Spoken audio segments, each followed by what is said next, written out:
Ben, one more thing. There's a green table up here under the carport. If you could just pick that up and bring it around. So Amanda keeps telling Michael what to do left or right. I'm like, damn, you listen to her better than you listen to me.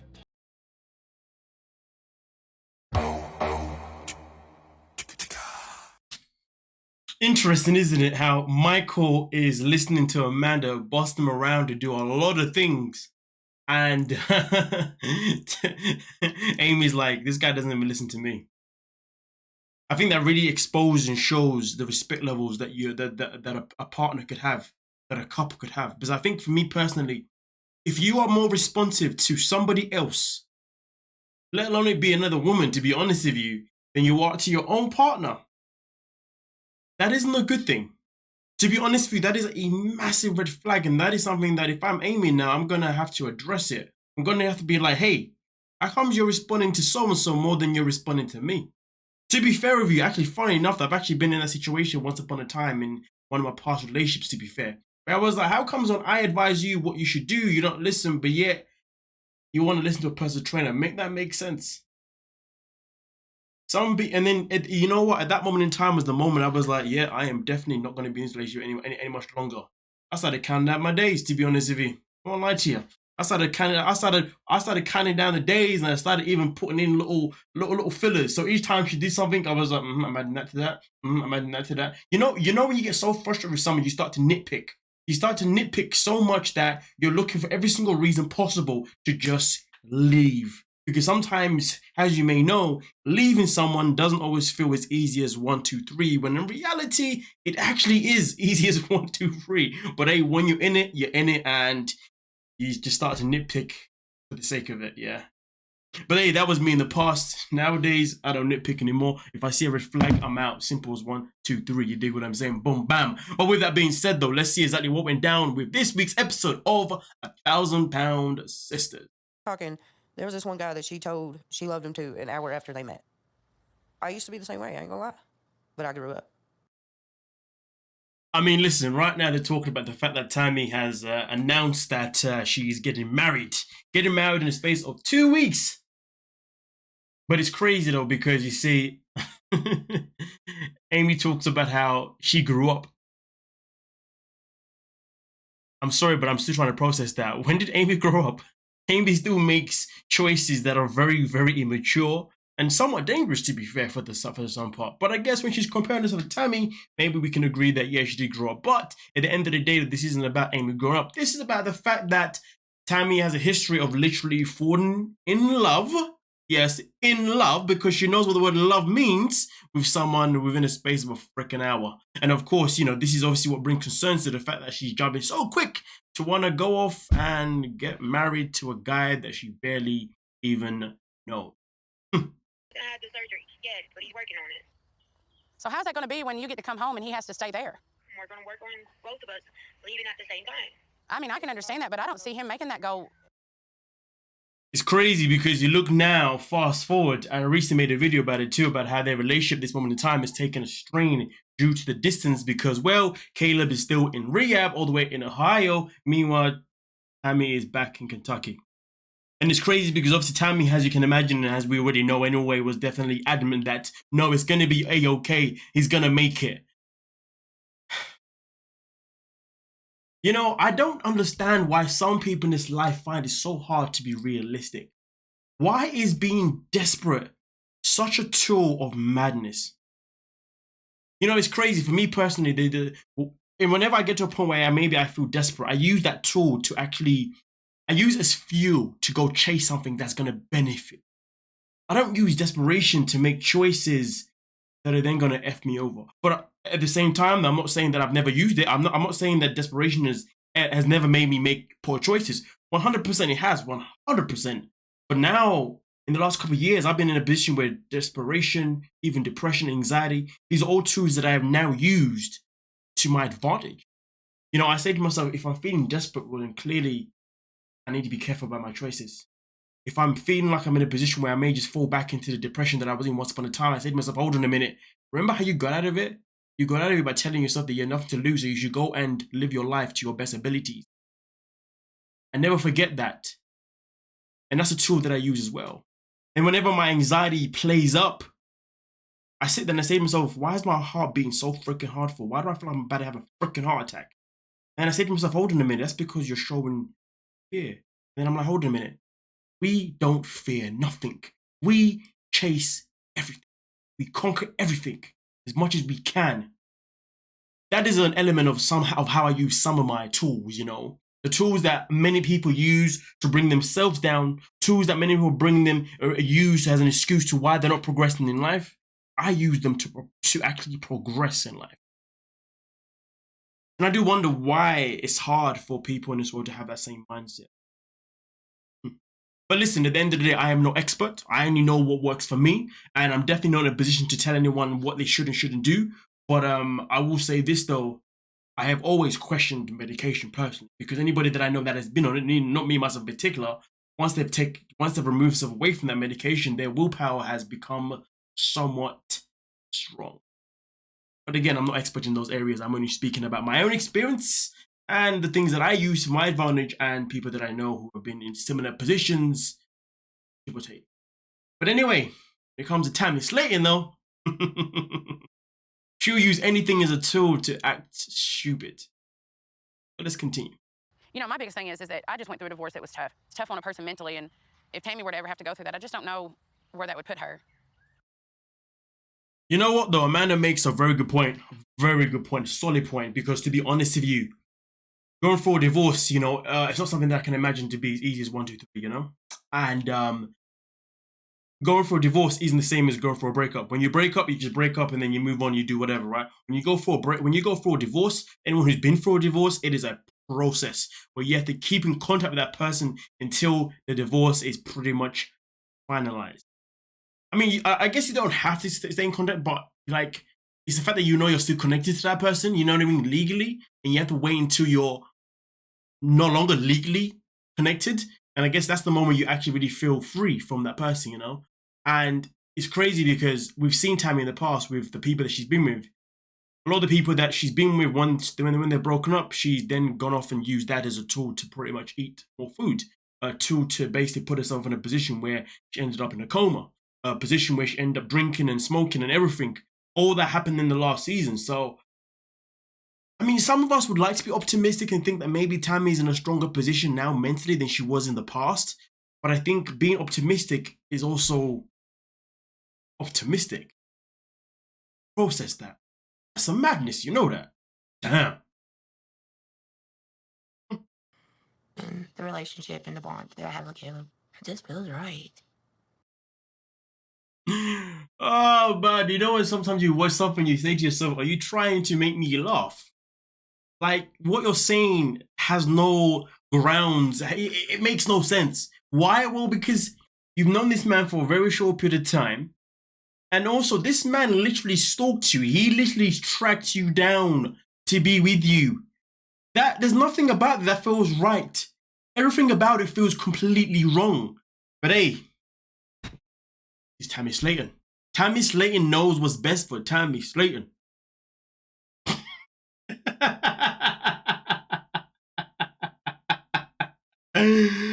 Boom, bam. I can't even say that with a straight face. I can't even say that without even giggling because you know that is ridiculous. What?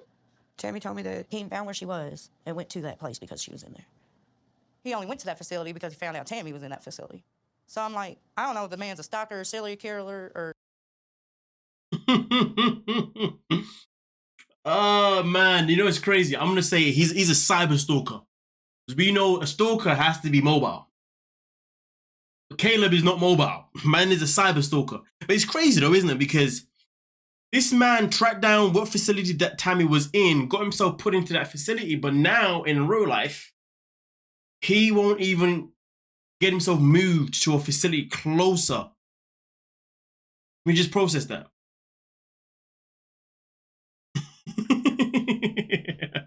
Like, really and truly, he has the power to obviously move himself to a facility into Kentucky so he can be closer to Tammy right now, but he hasn't made that movement. You know, it's just weird because that kind of proves more that this man is literally using Tammy for something. Whatever that's going to be, I'm sure to come out at some point. Yeah, wild stuff. I don't even know this man. What if he's a serial killer? There's so many things she needs to consider, but she don't because she thinks with her cooter. So when I was making this video for Patreon, I was like, what the hell is a CUDA? I had to replay this bit so many times and I still don't know what it is. I thought, at first I was like, doesn't she mean coochie? But then I said to myself, but there's no way that, but there's no way that Caleb and, what's her name again? And Tammy could be getting down. So, more of the stories, what the hell is a CUDA? I want to know what the hell is a CUDA. Like, well, what is it? Can somebody please let me know? She thinks of a CUDA. Well, what is that? He is too happy to see you. Look at the baby. What are you gonna do when we have our own? I mean, listen, to be honest with you, Amy's face says it all. What are you gonna do when we have our own? And this is when, I guess, the assumptions started coming into place. But yeah, I'm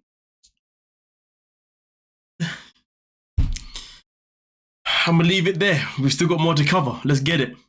I don't know how much, she told you, but I actually coded a couple times here. But I feel like God kept me alive for a reason. And a lot of that reason, I believe, is sitting right next to me. This guy is full of shite. You know, when this guy had been rehearsing everything he was going to say to the family when the family came for their wedding. Yes, the family right now all here at the clinic because they've all attended the wedding that's about to come. I don't know what he means about I actually coded a couple times. I'm assuming that he must have lost his life a couple times. I don't know, must have fell in a coma or something bad happened. Obviously, it's obviously a bad thing. Hence the reason why he says, but obviously God's kept me alive and there's a reason why I'm here, blah, blah, blah, blah. I mean, listen, I'm gonna tell you this now, right? The only reason why you're in the same facility as Tammy, it's not because God kept you alive. You're in the same facility as Tammy because you stalked her. You literally cyber stalked her and then you got yourself transferred to her freaking facility. That is not God's work. That is your own personal work. That is what you've gone out of your way to do, you sociopath. Like, this guy is just next level full of bull crap. But but prior to that, anyway, he was asked the question of, how far are you? How far are you from, obviously, because the fact is Tammy is close from leaving the facility. So they want to know, obviously, how far he is. And his answer was, I'm not that far behind Tammy. Which then alluded him to say that I will make it happen because, God's kept me for a reason. And the reason he's kept me here is because, well, despite the fact I've coded a couple of times, well, Tammy's... I can't even say all these things as if these things should really be happening.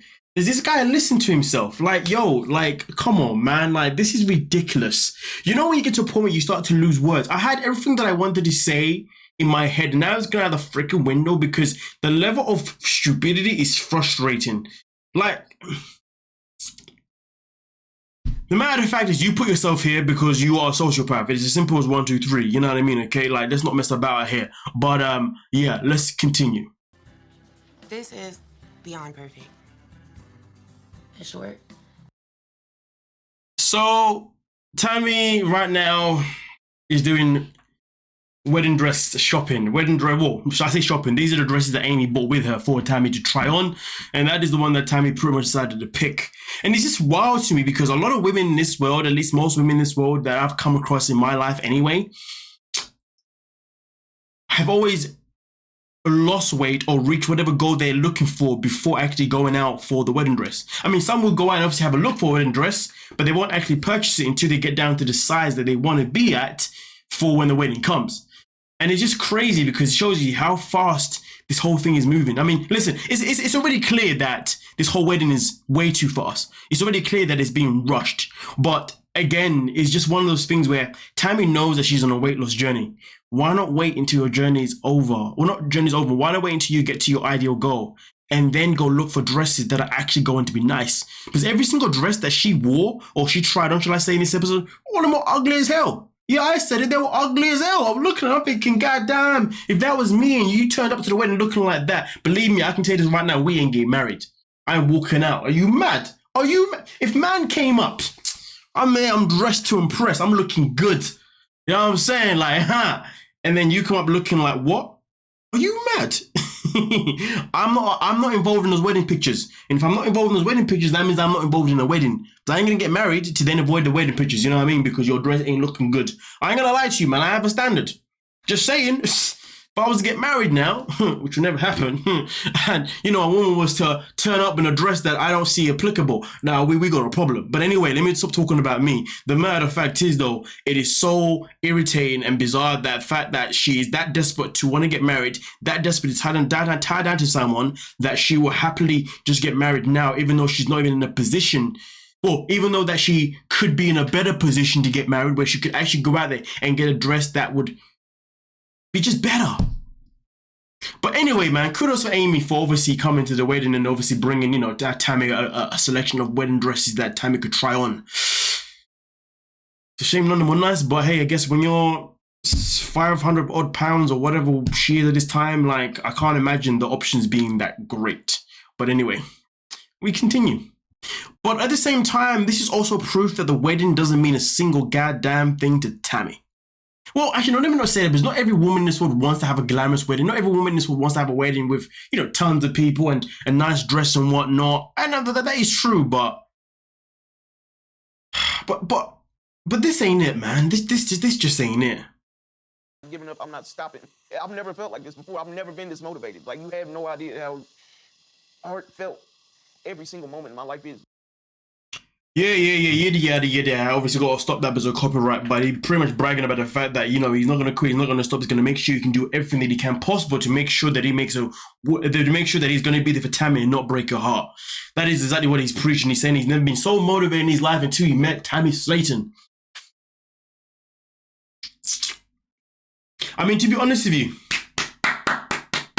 it was a good performance by him. Congratulations, you rehearsed that for a very long time and you hit it quite well, but I ain't buying none of that nonsense. The fact is that Chris turned up and Chris is having a conversation with Caleb right now, and Chris has asked him a simple question, or simple questions, and, you know, how are you going to provide for my sister? Well, he didn't ask that question. He said, tell me what jobs you've done in the past, all this kind of stuff, you know? And Caleb is just talking the most. At the end of the day, if Caleb really cared about all these things, then he would have done these things prior to Tammy's existence. The matter of fact is, though, if Caleb was to realistically actually lose weight because of Tammy and to get his life together because of Tammy, well, I won't lie to you. That wouldn't be a good thing, because to be honest, what happens is if he then loses Tammy, is he then going to reverse everything back? This is why they say that when you lose weight or do anything in this life, you do it for yourself and only for yourself. You don't do it for nobody else.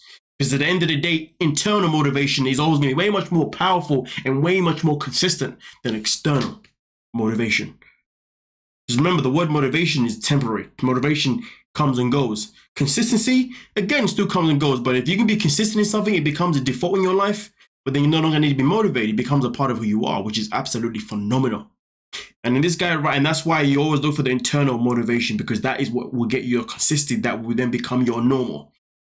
And then you ain't got to worry about being motivated anymore. But when it's external, you got to be worried about being motivated every single time. And then the day when something is external, that means at some point you're eventually going to show your true colors, because external expires. Remember that. But we continue. Nobody's really thought about. What about they been rubbing drakes and she got pregnant? Ew. You know, that's the only reason I can see the sense of urgency so quick. I mean, listen, Chris is just trying to, you know, make sense out of, oh, why are they rushing to get married so quick? Caleb obviously previously mentions the whole idea of kids. So he's just like, listen, boom. Who's to say that they haven't actually, you know what I'm saying? And she isn't pregnant. And it's crazy though, because, well, actually, hold on a minute. That is a good question, because Tammy said she wouldn't mind having a kid not too long ago. I would never, ever wish a woman to not be a mother. Like, that is the biggest blessing in any woman's life. But Tammy ain't ready for it, which is what Amanda pretty much goes on and says. You know, it's crazy though, because to be honest with you, if Tammy was pregnant, which she probably isn't, but if she was pregnant, we wouldn't actually have a clue. Because I know firsthand what an obese person looks like when they're pregnant. They don't look pregnant. I mean, listen, I've got a friend, you know, sadly the whole family's obese, but I remember when his mom was pregnant, I had no idea until she gave birth. I mean, I saw her one day and I was like, damn, like, she's lost weight, you know. To then find out, oh, no, she hadn't. My guy just had a baby little sister. I'm thinking, oh, okay. Oh, okay. That's it then. You know what I'm saying? So yeah, like, but there ain't no way Caleb was able to, you know what I mean, get out of his chair and do a madness, you know what I mean? But then again, though, at the same time, though, I believe it's Chris who makes a very good point. He makes a very good point. He says, but Tammy is low-key mobile. She has the ability to stand up, turn around, and to just sit on him. And then, you know, they can do the rope-a-dope. I still don't know how that would be possible, but, you know, I guess Chris being a large person himself and being obese and once upon a time, maybe he knows how it works in the larger side of life. I don't know what it's like for two fat people to have sex, to be honest with you. So yeah, boom bam. Or to be fair, it's not fat, two obese people, to be fair, you know what I mean?